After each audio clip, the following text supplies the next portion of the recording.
I needed to like her. I needed to like fall in love with her kind of and be like, I will do anything to make sure that my impression of you is the one that comes through because I see you really clearly.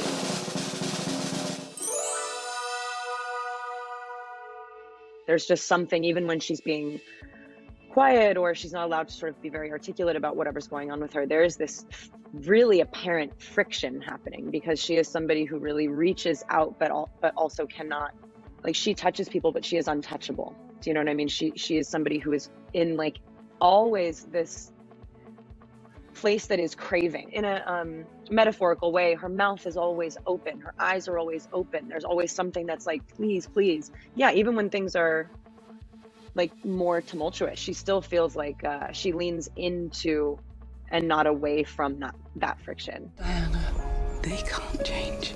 You have to change. You have to be able to do things you hate. You hate? There has to be two of you. There's the real one and the one they take pictures of.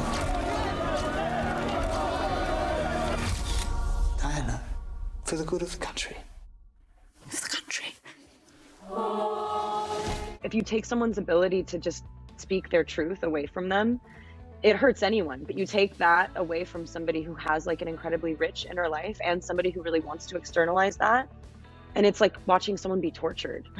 It's like the tortured artist thing really does come from that. Cliche is real. This sort of imagined 3 days allowed us to, in a very unspecific way, touch every part of her life. In doing the montage, we incorporated an energy and a feeling of kind of like it's like maybe the moment before you die or the moment before you have to make a huge decision. It's like your life kind of flashes before you. And every moment that got you to this place kind of just becomes physical. And in a split second, this memory kind of washes. I tried to shove absolutely every single molecule that I absorbed, even if it was just in my weird fantasies. I just got such a ground shaking impression of her. Like the impact that she had on me became physical. And I don't think that I could have not shown that. This is like a very cheesy way of putting it, but that type of light, no matter where it's being refracted, reflects. You become close to her even as an idea, and it just like shines on you. You are your own weapon.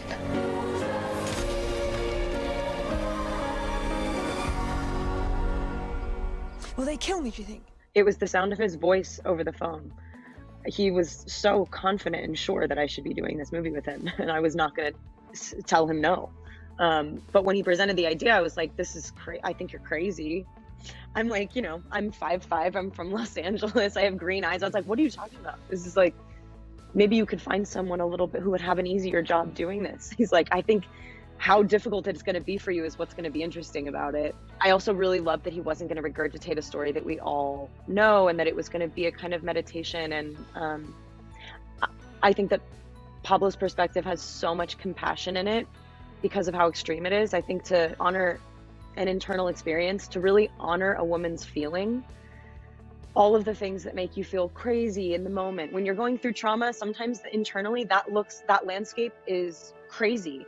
And instead of talking about it, he actually represented those in pictures. You know what I mean? Like, instead of being like, I just feel like ripping off my necklace and eating it, it's like, well, then rip it off and eat it. The script is very precisely written, and you could have directed that scene in a number of ways. He pushed that so far.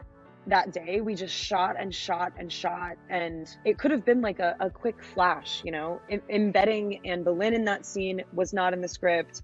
He really leaned into this sort of the nightmare aspect of it, to the point that I was like, now I really know what movie I'm doing, because the surreality of it is not a sort of slight suggestion. It's like, it's all encompassing. They were M&Ms, to be specific. They were literally just like candy coated M&Ms, basically. I knew about this movie for like a year and a half before we actually started touching it. And that is, I gotta tell you, the biggest looming thing I've ever had in my life. I almost resent Pablo for telling me so early before we actually started doing it, because I was like, do you understand I didn't sleep? I didn't need to educate myself, because everyone's perspective is different, and everyone wrote a memoir, and all of them cancel each other out. But all of the research kind of allowed me to become, I don't know, like, to kind of possess it in a way that even as an outsider, everyone feels like they own everyone invested feels like they own their sort of little part of that story. They always, like, everyone has an opinion. I do too. I needed to figure out how to like emotionally protect her. I needed to like her. I needed to like fall in love with her kind of and be like, I will do anything to make sure that my impression of you is the one that comes through, because I see you really clearly. I just see her through my own lenses. We all do. Luckily, I had this really beautifully talented coach, and we worked for 4 months on the accent. And before I actually started living and breathing it, I couldn't picture it. It's like learning how to do a backflip or like learning how to like play an instrument. You can't do it, you know, you don't learn it overnight. So I was, you know, the first time I tried it on, I was like, this is just absurd. And I have like a problem rehearsing too, because I really honor the moment in which things come together, and it's hard to like mess with that until it's like the moment. I think she has such a particular way of communicating. It's not just the accent and the sort of daunting nature of how particular that is, but like the way that she speaks is everything, because she is so muzzled. And so it's never really what she's saying, it's how she's saying it. And she's always communicating in tonal range. She just has a million different voices, and to kind of identify those and place them and find different ways to be every version of her, even though it only took place over 3 days, was I don't know, this like very wild distillation period. And it was definitely me and Pablo and William Conacher, who was our coach. It was like we had it was like we were like we all played her.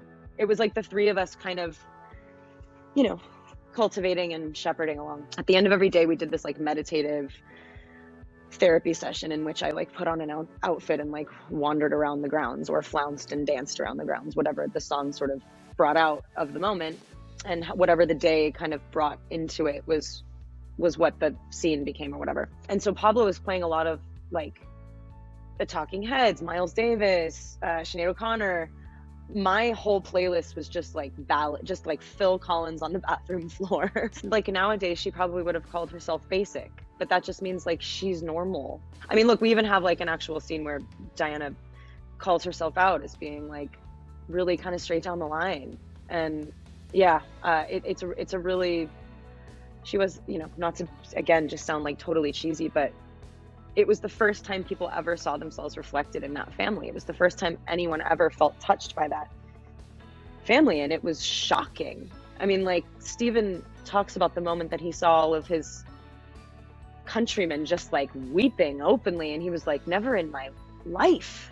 It literally, the impact, you know, it's like we talk about it now and we're like kind of used to it as a concept, but like that is crazy if you really think about that. I like nice things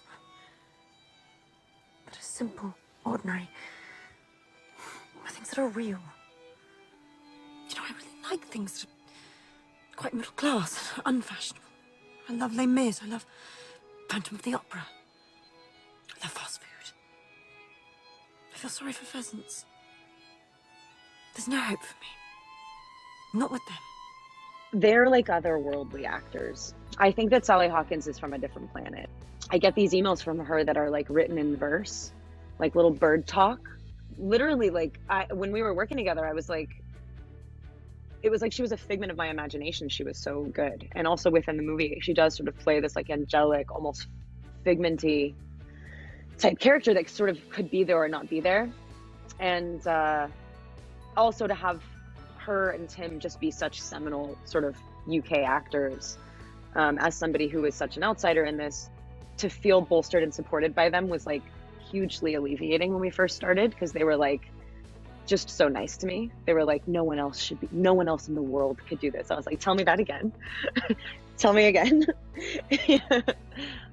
They're just really beautiful people and also performers, but it starts with being like really, really beautiful souls. Yeah, Jacqueline Durand is like a virtuoso. Like, honestly, she's somebody who, yeah, she's a costumer. She builds costumes, but she also like, she is such a storyteller in the way that she places things and the way that she energetically feels. Like she literally designs skin for you. The amount of integrity that those costumes had was mind-blowing, and obviously for this, so completely essential. I mean, Guy Hendricks created an environment that was the stuff of fantasy and nightmare. It didn't look anything like real Sandringham, and you know, we take a lot of like creative liberties, but not because it's more interesting to tell the story this way, but because sometimes things don't feel the way they look.